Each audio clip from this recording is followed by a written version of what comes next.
Hello everybody, I'm Rembrandt and welcome to PWU, which stands for Prem Wrapped Up, which is a new series I'm doing every week. So if you enjoy these kind of videos, make sure to subscribe and like the video as it really does help the channel. Let's get into Saturday's games. As there were no Prem games on Friday, we start off with the 5 matches on Saturday, where the first game was Palace versus Fulham, where it ended 0-0. Jimenez missed a one-on-one to deny his first goal for the club, but Leno and Johnstone played amazingly, one of the best performances of a goalkeeper this season probably, to secure the 1 point each. After that, Luton played Wolves at Kenilworth Road. Luton truly shone, scoring their first goal of the season thanks to a Charlton Morris pen. Luton also managed to get their first point, drawing the game from a Pedro Neto goal for Wolves, and Luton now sits in 18th place. Let me know if you think they can get out of the relegation battle, because I would really like to know. The treble winners Man City faced off against Nottingham Forest. Stats-wise, it was a close game, but a Foden goal in the 7th minute, and yet Erling Haaland had to score just 7 minutes after Foden's goal. He doesn't stop scoring. Later on in the match, Rodri got a red card by strangling Gibbs White, who plays for Forest, which City manager Pep Guardiola was not happy about, saying this was not City's responsibility and it was an act of aggression and passion. I mean, you can't go around strangling people. I don't think it's a bit wrong, to my opinion, and he did get punished for it. I think he got a 1-match ban, which rightfully deserved. The 4th match on Saturday was Brentford against Everton. Statistics-wise, Brentford were on top, but with a Decore goal for Everton in the 6th minute, and then a Brentford equaliser. Later on in the game, Everton managed to get 2 goals past Brentford from James Barkowski and Dominic Calvert-Lewin, making it 3-1 to the Toffees. The last match of Saturday is Burnley versus Manchester United at the Turf Moor.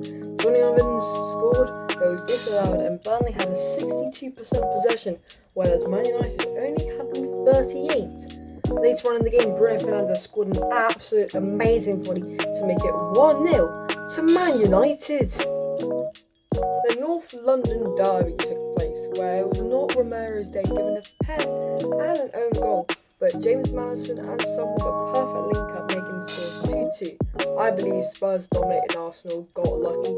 Saka obviously scoring that pen, and Saka also doing a dance celebration on both his goals, which James Maddison immediately had to humble him by breaking his ankles. I think that's just funny. The second game of Sunday was between Brighton and the Cherries, which are Bournemouth, that's their nicknames, and Brighton have been very strong recently, and they rightfully came out on top of Bournemouth with a Matoma double in the 46th and 77th minute to seal the win. If this is also a quick reminder, you please subscribe. It really helps the channel a lot. We're so close to 20 subscribers, and if we hit that can be amazing. That tells me you like my type of videos. So please like and subscribe. Even leave a comment. If you've made it this far in the video, comment the word phone. Why not? Yet again, we will be having to discuss Chelsea and their awful performances against Aston Villa. I mean, they drew to Bournemouth, they lost to Nottingham Forest, they managed to knock out Brighton off the Carabao Cup, but they will probably be losing, and I don't want to sound pessimistic, but that's the case. They spend so much on average players that the amount of money they spent, they have to live up to. Like Mikhail Mudryk, I don't know how much, I think he was bought for like 105 or maybe up to 80, I don't know. But it was just too much. And you put them in such different environments, like difficult ones. The Prem is a very difficult league to play in, and we're along with Moises Caicedo. It's just awful, and Aston Villa has every right to dominate that game with an Ollie Watkins goal in the 73rd minute. But Chelsea, sort something out. Another team in London played this week, that being West Ham, who played Liverpool. Liverpool carries on with their win streak and they have been dominating. I think they could actually catch up with Man City, but Salah, Jota and Nunez all scored, and West Ham only managed to pull one back from a Jared Bowen goal, and it was 3-1 to the Reds.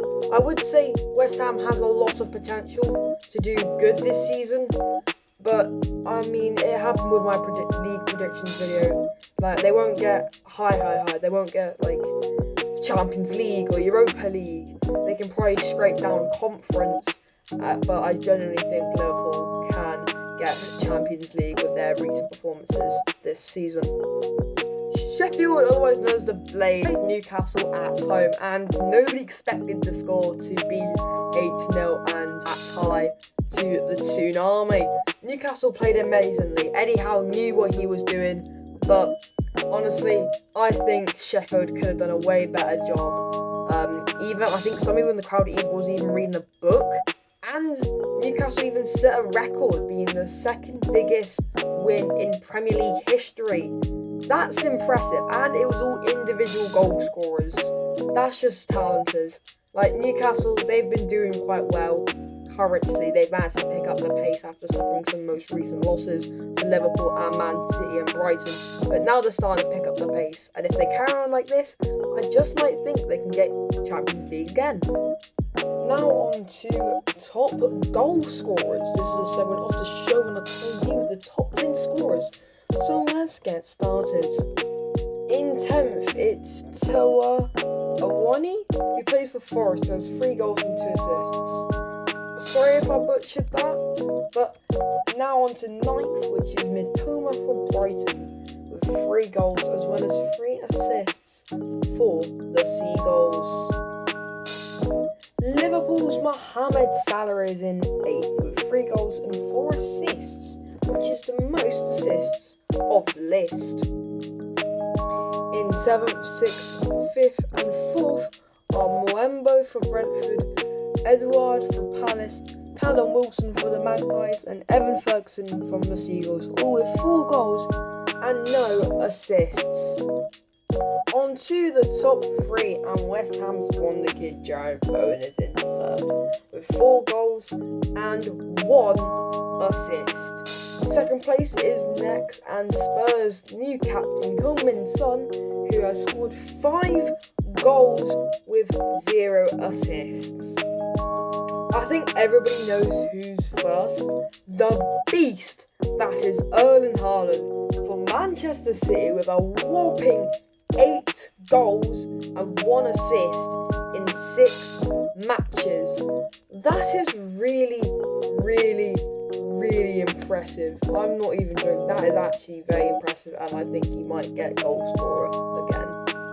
That is the end of the video. Thank you so much for watching. Please subscribe, and if you like this new series I'm doing, please like the video so it knows you actually like it.